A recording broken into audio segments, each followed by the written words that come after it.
Pandian store சீரியல்ல அடுத்த வர எபிசோட்ல ராஜி ரொம்பவே வருத்தமா இருக்காங்க. அதுக்கு அடுத்து தான் நம்ம கதிர் இருந்துட்டு என்னாச்சு அப்படின்னு சொல்லிட்டு கேட்கவும், இல்லை மீனா அக்காவுக்கு அவங்க அப்பா அம்மா சீர்கொண்டு வந்தாங்க. ஏன் மயிலக்கா கூட அவங்க அப்பா அம்மா சீர்கொண்டு வந்தாங்க. இப்போ பழனி சித்தப்பாவுக்கும் சீர்கொண்டு வந்தாங்க.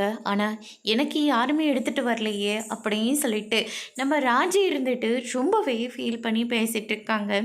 அதுக்கு அடுத்து தான் வந்து பார்த்திங்கன்னா, உனக்கு என்ன சீர்தானே வேணும், நானே உனக்காக நான் வாங்கி கொடுக்குறேன் அப்படின்ற மாதிரி சொல்கிறாங்க. நான் அதுக்காகலாம் சொல்லலை, அப்பா அம்மா கையால் வாங்குறது எவ்வளோ சந்தோஷம் தெரியுமா அப்படின்னு சொல்லிட்டு நம்ம ராஜி வந்து ரொம்பவே ஃபீல் பண்ணி பேசிகிட்டு இருக்கிறத கதிரால் ஏற்றுக்க முடியாமல் நேராக வடிவை தேடி போகிறாங்க. வடிவுக்கிட்ட உங்களுக்கு தான் எங்கள் கல்யாண கதைலாம் நல்லா தானே தெரியும், அதனால் நீங்களாச்சும் தயவு செஞ்சு ராஜியை மன்னிச்சு அவளுக்கு தீபாவளி சீரை நானே உங்களுக்கு வாங்கி கொடுக்குறேன், அதை நீங்களாக கொடுக்குற மாதிரி மட்டும் கொடுங்க அப்படின்ற மாதிரி சொல்கிறாங்க. இல்லை தம்பி, அதெல்லாம் ரொம்ப பெரிய தப்பு. தீபாவளி சீரெல்லாம் மனசார செய்யணும். அன்றைக்கி நாங்கள் அவ்வளோ தூரம் அவளை கூப்பிட்டோம், ஆனால் வரமாட்டேன்னு சொல்லி அந்த வீடு தான் முக்கியம், நீங்கள் எல்லோரும் தான் முக்கியம், நாங்கள் வேண்டான்னு சொல்லி உதறிட்டு போயிட்டா.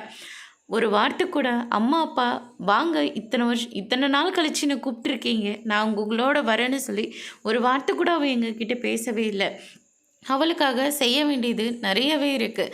கண்டிப்பாக நாங்கள் தீபாவளி சீரை செய்வோம் அப்படின்னு சொல்லிட்டு வடிவை வந்து சொல்லிடுறாங்க.